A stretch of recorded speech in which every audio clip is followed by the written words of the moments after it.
Joe Biden continues to make what the media somewhat obligingly calls gaffes.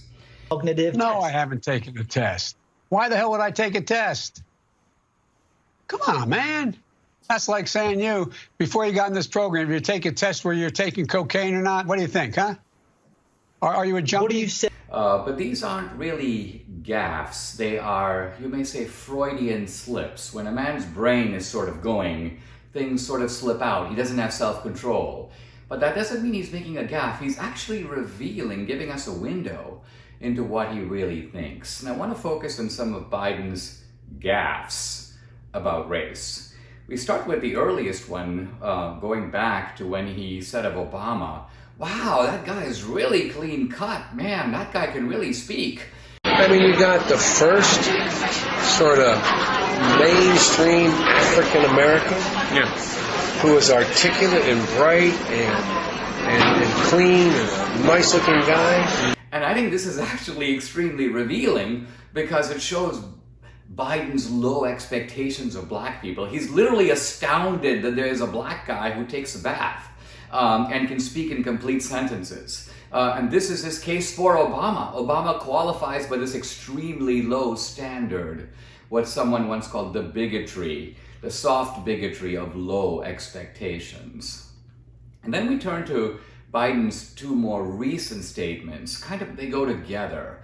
The first one is the idea that blacks are not diverse. They're not diverse like Hispanics are. Now, at the first glance, I thought, what is he saying? I mean, obviously, Latinos come from many different countries. Cuba, South America, Mexico. So is that what he's talking about? But blacks, of course, also come from many different countries. So I think what he was talking about is ideological uniformity. What he's saying of blacks is that, listen, we own you as a group. You don't get to think independently for yourself. Maybe the Latinos do, because we don't own them yet. But politically, we own you. Politically, you are supposed to be a single block and think, in a sense, as I do. And that's confirmed by Biden's later statement, the idea that if you don't vote for him, quote, you ain't black. I tell you, if you have a problem figuring out whether you're for me or Trump, then you ain't black.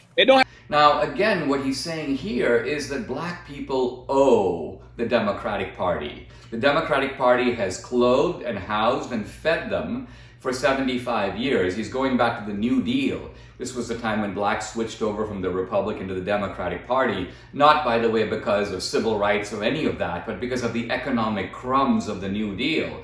And what Biden seems to be saying is that, hey guys, listen, we've been supporting you as a group now for almost a century, and the wages of that support is your vote.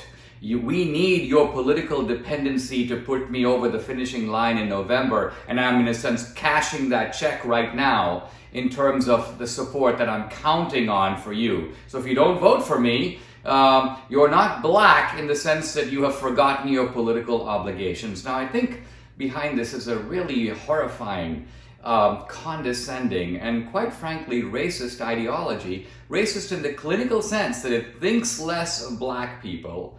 It demands of black people something that's not demanded of anyone else. And there's a presumed notion of ownership. We own you politically as a group.